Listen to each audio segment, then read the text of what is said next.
Ja, dit was in die 1960s. Ek was nog so 'n jong lad op skool gewees.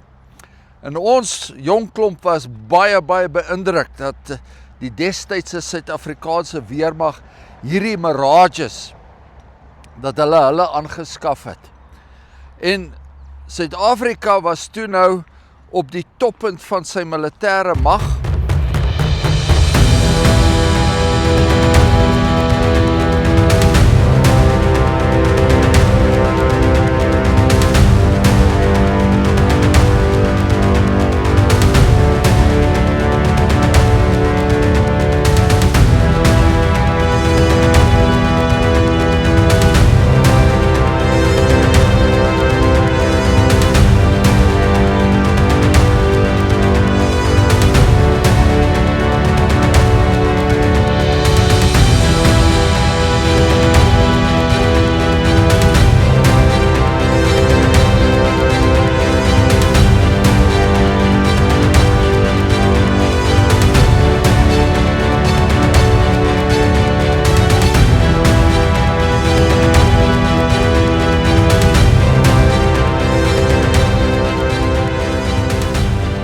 Suid-Afrika het hierdie vliegtuie aangeskaf wat deur die klankgrens kon gaan. Ons kon dit nie mooi verstaan nie. Ek weet daar was ligskoue gewees en daar's vir ons gesê die vliegtuig kan nie nou deur die klankgrens gaan nie want dit sal te veel skade in die omgewing doen of ons ore sal dit nie kan vat nie.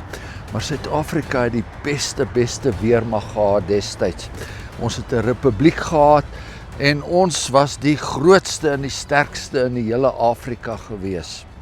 Nou ja, vandag is ons hier by hierdie militêre museum hier in Bloemfontein en oral staan die wrakstukke rond. En Suid-Afrika het lankal nie meer die sterkste weermag in Afrika nie.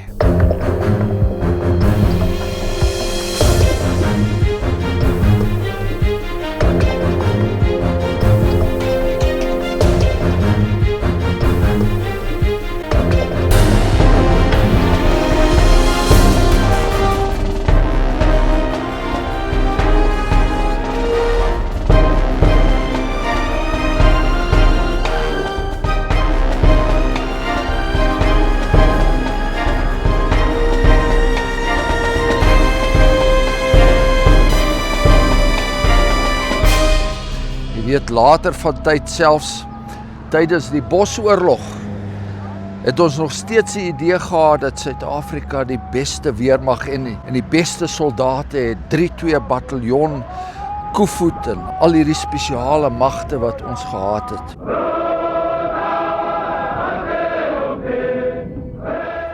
En op die ou einde het daar ook niks van gekom nie.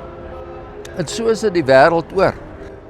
Magte en ryke kom en hulle kom met groot vertoon en hulle kom met baie mag en indrukwekkende apparaat en indrukwekkende masjinerie om oorlog mee te voer en op die ou einde dan eindig hierdie vliegtuie, oorlogskepe eindig in die skrootwerwe.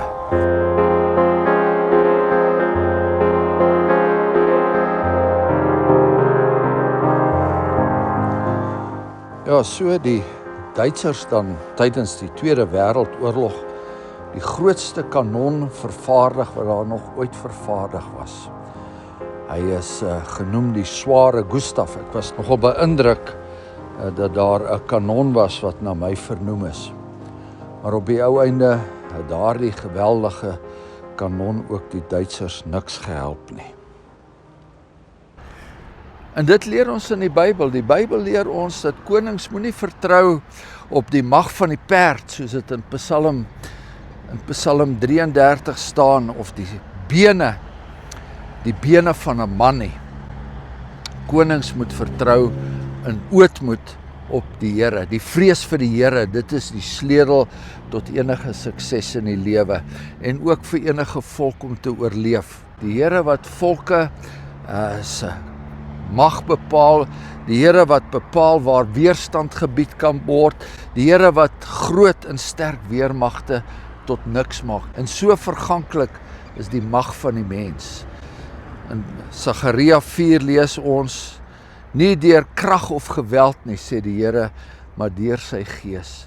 En elke kind van die Here sal leer om te vertrou eerder op dit wat die Here kan doen, en inderdaad ook doen, as op dit wat mense en ryke tot stand kan bring. So sal die Here hierdie dinge op aarde bestuur, en weermagte sal kom, en weermagte sal tot niet gaan.